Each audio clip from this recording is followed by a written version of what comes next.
Cognitive Behavioral Therapy Made Simple, 10 Strategies for Managing Anxiety, Depression, Anger, Panic, and Worry. And that's good because I got all 5 of those. Good morning. It is Saturday, October 5th, around 11 a.m. I am already sweating because I walked down to the convenience store. Like any true addict, I need a hit of my drug of choice first thing in the morning. 11 o'clock is actually kind of late for me to be consuming my Coke. I usually drink it at like 9 a.m. I grabbed an onigiri, a seaweed rice ball, and this just has chicken inside because I wanted something small. It's October and it's still like 90 degrees outside with high humidity. How am I supposed to be in a spooky reading mood when it's ghastly, terrible outside, awful, horrible, repugnant? I need to finish my Japanese homework before I head into the city to get my Japanese lesson today. I gotta ride my bike to the station, take the train to the city, then take a streetcar from the train, then walk to the location. I'm not looking forward to it in this freaking weather. In nice weather, I will probably ride the bus and walk because who doesn't want to have a little stroll on a nice day? But on a day like today,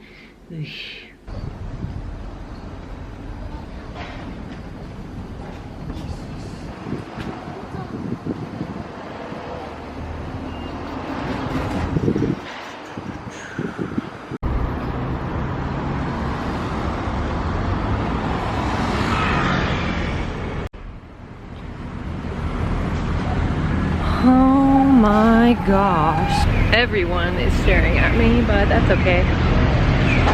There are so many foreigners in the city due to an event that is going on. And it makes me so happy to see my fellow Gaikokujin.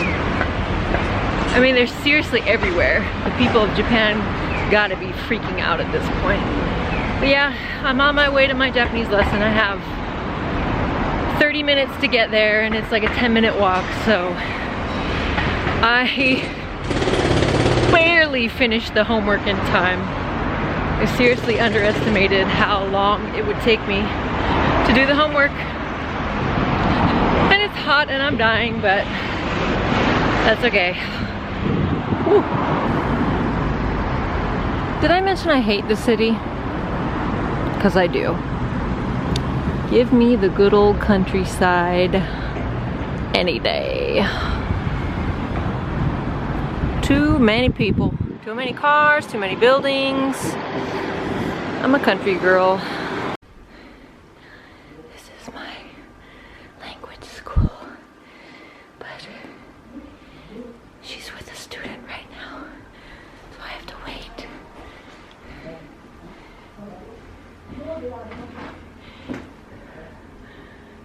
It's like an apartment that's been converted into a house.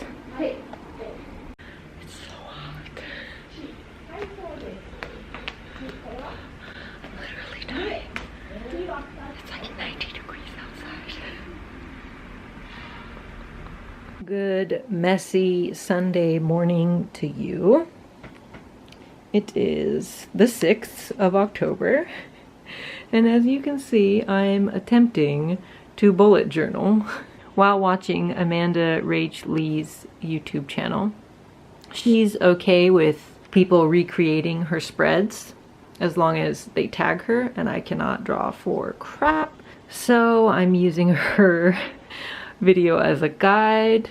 This is my new bullet journal. So yeah, I am watching the video, and during breaks when I am drawing in the bullet journal, I'm listening to a new book, Little Fires Everywhere by Celeste Ng.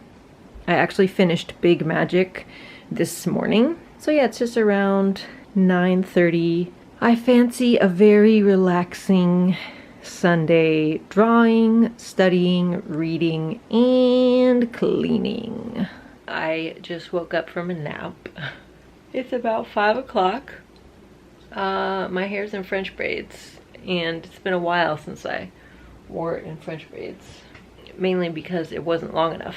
And if you're wondering how I learned to do French braids on my hair, YouTube and lots of practice. So I have started reading a book on cognitive behavioral therapy. Cognitive Behavioral Therapy Made Simple: 10 Strategies for Managing Anxiety, Depression, Anger, Panic, and Worry. And that's good because I got all 5 of those. Today I basically laid around the house all day. I did some bullet journaling and I realized how horrible my handwriting is, how horrible my doodles and illustrations are. Amanda Rachley makes it look so easy. Do I even want to show you guys how it looks? It's so bad. This is a grid spacing page I tried to do, and I messed up so many times, just had to exit out.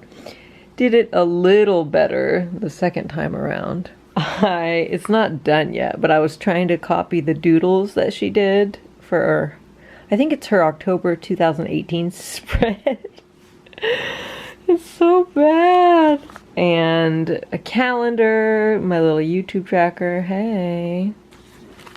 I completely screwed up the habit tracker, so I had to just cover it in black marker and then do it again with a white marker over the top of it. I'm thinking of doing yoga along with Tai Chi or Qigong because, you know, I have fibromyalgia, so I have to be careful that I don't overdo it on certain exercise. And then, yeah, here are the notes I've been taking for CBT, the book I'm reading, but obviously I've barely started the book, so that's all I've done so far. I realized that in the last couple of vlogs, I will overreact to things, complain, and then I will reflect afterwards and say, oh, I don't want to complain, I don't want to overreact, but then like I keep doing it. And I just did it yesterday about something else. So there's obviously a lot of work that needs to be done, and you know, I need to do the work. I need to work on myself. I wanted a relaxing day and I did get it. Oh, and I watched a couple of episodes.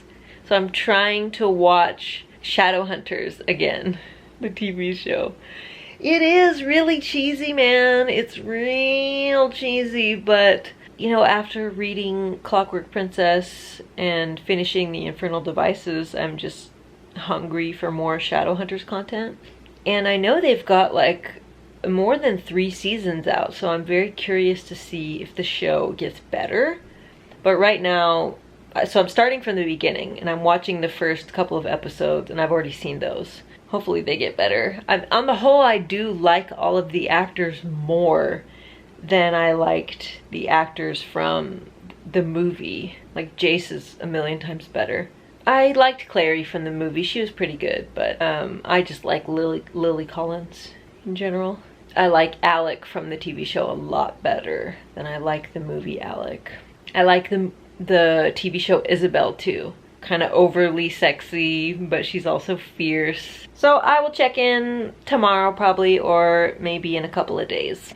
Hi. It is Monday the 7th of October around 4:30 p.m. I just got home from work. Still in my work clothes, obviously. Let's do a quick reading update for you on this terrible book. Page 82. I'm sorry, I'm not a fan. I'm not a fan. I'm going to try and keep an open mind, but I really don't like this. It like tries to read like a high fantasy novel. He's assigned everyday things fancy names to make it seem more fancy. Like breakfast is called morn meal. The footnotes, I cannot stand the footnotes. I mean, it takes you right out of the action. Okay, so this is like a heavy action scene. Mia stepped up and struck at the woman's throat, blah, blah, blah. Like that's how much in the action you are. And then it says, swift as a just soul flying to the hearth. And then there's a star by hearth. and it prompts you to go down to the page and read, "The hearth, a fire eternally stroked by the goddess Sana within the belly of the slumbering earth goddess." Like blah, blah, blah, blah, blah. It's describing the hearth. So you know what I mean? Just takes you right out of the action. And I don't like that. One of the things that gets on my nerves is that it talks like high fantasy. Many say their empire was scrubbed from the world by Awe himself. Blah, blah, blah, super fancy. And then it'll be like, and then there are others who say someone among the sorcery simply f***ed up. And obviously I'm not against swearing. I swear more than any person I've ever met in my entire life. But it doesn't match for me. It doesn't gel. I'm going to keep trying, obviously. I'm not gonna give up. Maybe something will happen and I'll change my mind. But as far as Little Fires Everywhere, I am about 26% on the audiobook and I really like it. I don't know if it's just a contemporary or a thriller or a suspense. I don't know if there's some kind of domestic dispute, but it's about, so a single mom and her daughter, Mia, and her daughter Pearl, move to this very like cookie cutter suburb, and then the Richardson's family, they own the house or the duplex that Mia and Pearl live in, and it's about like their lives getting tangled together, and I don't know, presumably some stuff happens. But it's set in the 90s and these kids are in high school in the 90s, and so I'm just like, oh, very, very nostalgic. So they're talking about, they were driving in the car blasting TLC on the radio, and TLC was the first CD I ever purchased. I love the nostalgia factor of it. It's giving me, I would say, somewhere between the Virgin Suicides and Clueless. Like those have nothing to do with each other. This book is not a lighthearted comedy like Clueless, but it just kind of gives me Clueless vibes, and at the same time it also gives me Virgin Suicides vibes. I don't know. I'm eating an apple with some peanut butter on top. Fun fact for you, Japanese people peel almost every single fruit. They peel apples. Like to eat an apple without cutting and peeling it is unthinkable to them. They peel grapes. I'm not joking you, they peel grapes. And a teacher asked me today, so like what fruits do you peel? And I said, well, I peel kiwi. And I was trying to think of some other ones. Obviously you peel an orange, but she was like, what about peaches? And I was like, no, I don't peel peaches. And she was like, she literally drew back. Crazy, just little cultural differences. I personally, I do not have the time to peel each individual grapes. I got shit to do. Good is. Pay us a little visit. Good boy. Hi, latte.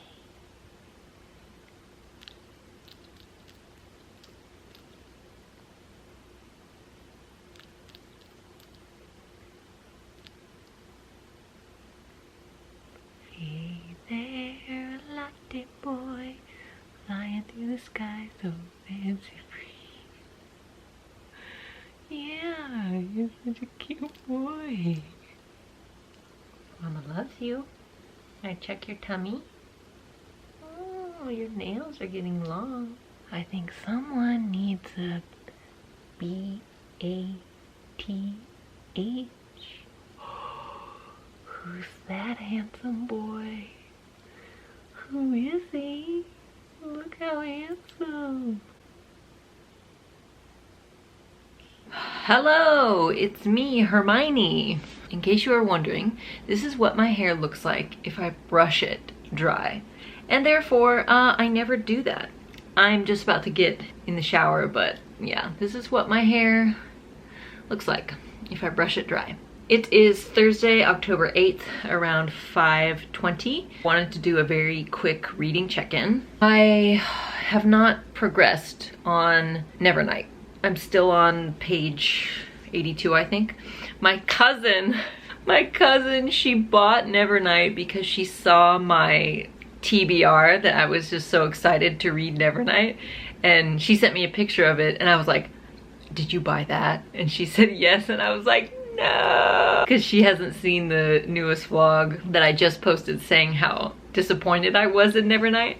but I hope she likes it. I think because I went into it with such high expectations, that's why I'm not enjoying it. But so I told her, like, really lower your expectations and hopefully you will like it. The other book I am reading or listening to on Libby is Little Fires Everywhere by Celeste Ng. I'm at 85%. Like, I'm every chance I get, every spare moment, I am listening to this audiobook. So in the car, when I went to the grocery store today, I was put headphones in, was listening to it there. During my lunch break, I just sat there, like after I ate, I just sat there with my headphones in and was just like, oh, it's crazy. It's not a thriller or anything. It's definitely a character study and about these characters and how they interact. And I feel like Celeste Ng creates an impossible situation where there's no right or wrong answer. Like, you could argue that this is the right choice, but then you could come back and argue that this is the right choice, and oh my god, I cannot wait to see how it ends. Like, this book is especially gonna hit you hard if you're a mom, or if you've ever wanted to be a mom, or if you've ever struggled with infertility. If you have particular thoughts on abortion, triggers for those things, just FYI. And there was a point in my life where I was engaged and I really thought that I was gonna be a mom in the very near future. That's something I'm struggling with, you know, because I've always wanted to be a mom, but I'm single. I don't know if I will ever have children. So this book is hitting me extra hard because all of those issues come up. And man, I can't call this book a thriller. I can't call it suspense. To say contemporary, adult contemporary, just feels way too light. Like, there's gotta be a name for it, like a drama, I guess, but, and it is being made into a TV show with Reese Witherspoon and Kerry Washington, right? I don't know what this genre is called. It's a good book. Nevernight was bumming me out, so to read a book like this that just makes me like, I have to know what's gonna happen. I have to know. Like, it's always fun when a book sucks you in like that. So I'm gonna skedaddle and I will talk to you later. Hey, my little moving boy. Say hi. Okay, come on. You gotta weigh you now. Here we go. Here we go. Come on, honey. Oh, you got off. You moved. Oh, come on, baby. Here you go. Oh, good. Good job. Okay, come to mama. Here's my good boy. Here's my little mover and a shaker. I'm gonna put you on the bed now. And there he goes into his little home. Here you go.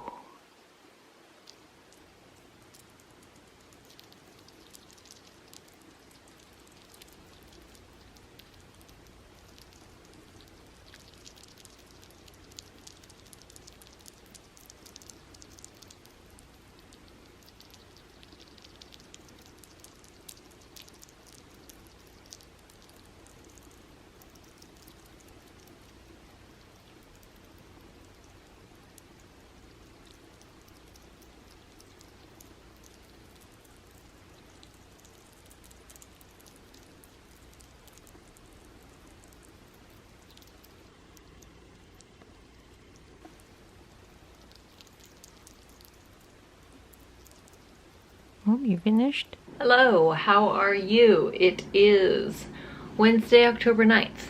It's almost 4:30. I'm sitting in the same spot that I always sit in because, like I said, this is the only room that gets decent light. I'm gonna update you on my reading news. So number one, I finished Little Fires Everywhere last night. Absolutely freaking loved it. I read that book in like 2 days, and it's more than 11 hours long on audiobook, so I was like burning through it. The ending, not gonna lie, it did let me down a little bit, but not enough to dock it down a star in my opinion. I just kind of wanted a little bit more, but I wasn't too heartbroken. They kind of, no, I'm not gonna say anything. I'm not gonna spoil it. And as far as Nevernight, yes, I have started adding little tabs. It's for when I do my wrap up, so I can point out specific reasons as to why I don't care for this book. But I'm on page 166. It's not that I dislike the story. I like the story, I like the characters. I really like Mia, who's the main character. And I really like a character called Mr. Kindly, who is a shadow cat. Personally, I'm sorry for all the people out there, but personally, I hate cats. I really do. I was attacked by one when I was little, and therefore I do not like cats. But he is a cat that I like. And, I mean, yeah, I like the characters. It's the freaking footnotes. I cannot stand the stupid footnotes. I can see how some people would like the footnotes. Like, for example, there's a guy talking and he says, if there's a language spoken beneath the suns that I've not a knowing of, you can pluck out my eyes and use them for marbles. Star. And so you go down to the footnote and it says, in fact, there were 3 languages spoken beneath the suns that he didn't know of. Blah, blah, blah.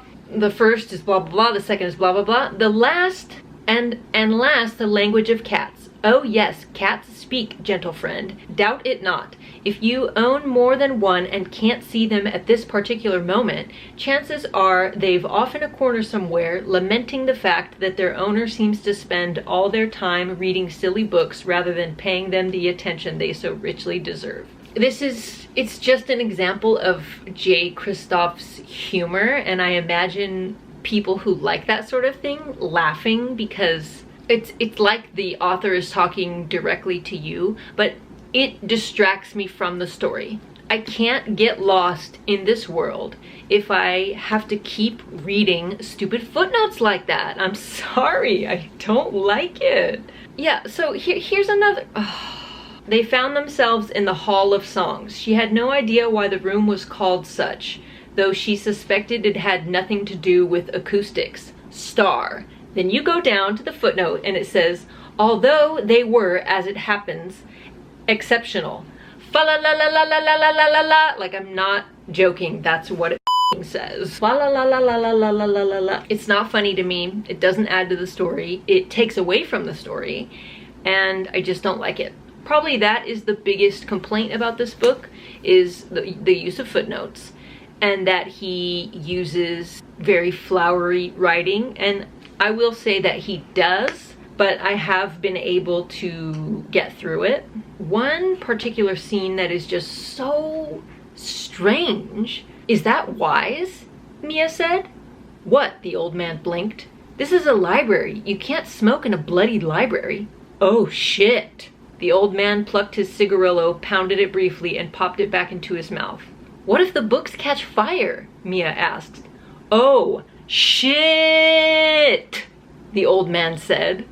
Like, it's so weird to me. I'm sorry, it's so weird to me. Like, an older style, there's no cars, you know, people ride horses, and it's meant to be like a older type of thing, and then just to have an old man saying, oh shit, with like 8 eyes, it's just weird. Is it not weird? And I have something to unbox, and I've opened it. I have not taken it out. You'll see. I was excited when I ordered it. I'm not excited anymore. It's beautiful. It is beautiful, so I'm guessing this is Mr. Kindly.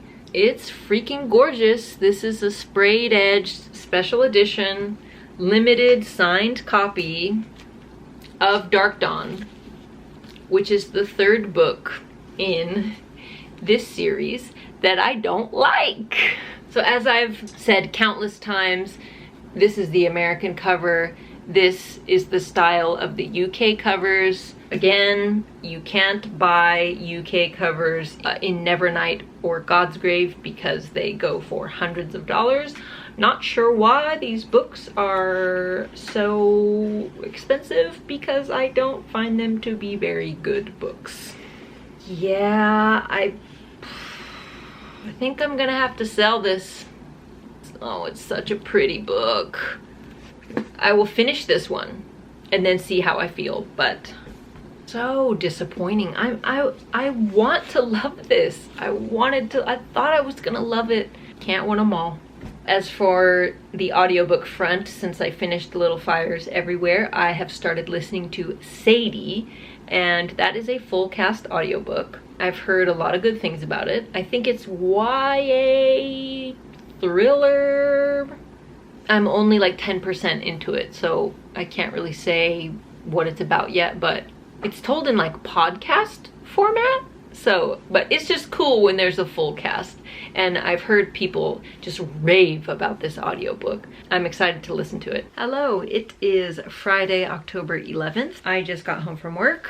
This is going to be the last clip that I'm going to include in this vlog. It's getting a trifle long, and like I have said in the past, I like to keep my vlogs around 20 minutes. I think this one is gonna be about 30, but as far as reading goes, I finished Sadie, a very heavy-hitting book dealing with extremely difficult themes like child abuse, child molestation, child abandonment, endangerment,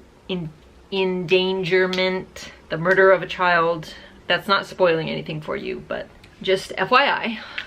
It was a full cast audiobook, so that was very enjoyable to hear all of the different voices. I was interested in the story from start to finish. It got knocked down a star for me because I had an issue with the ending. I'm not gonna say what my issue was. I think sometimes booktubers say too much. Like they'll say, oh, that book left on a cliffhanger, or that book had an unsatisfying ending, and then I go into it knowing like, okay, well, great. I already know that's gonna happen.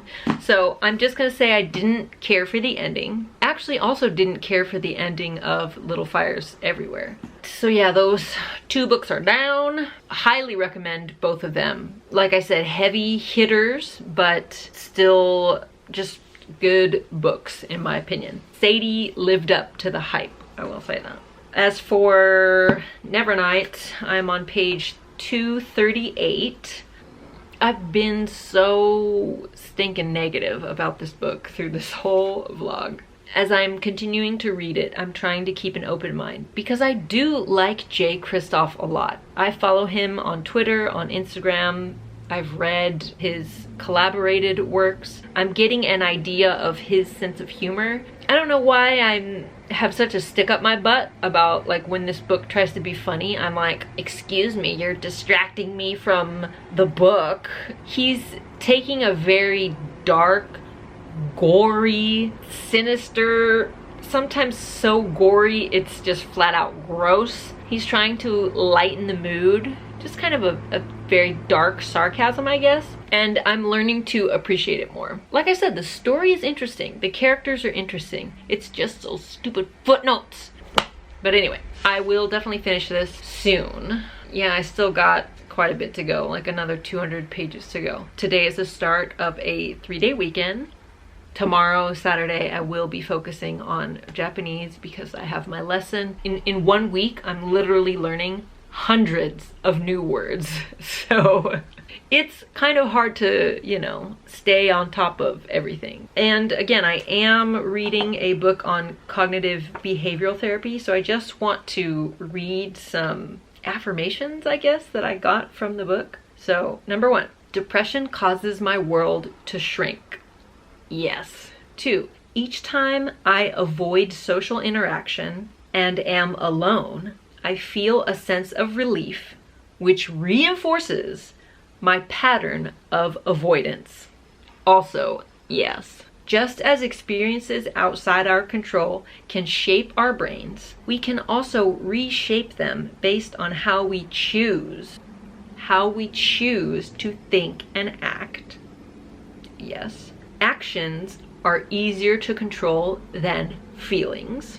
And finally, activities must contain enjoyment or a sense of accomplishment. Otherwise, there is no reward.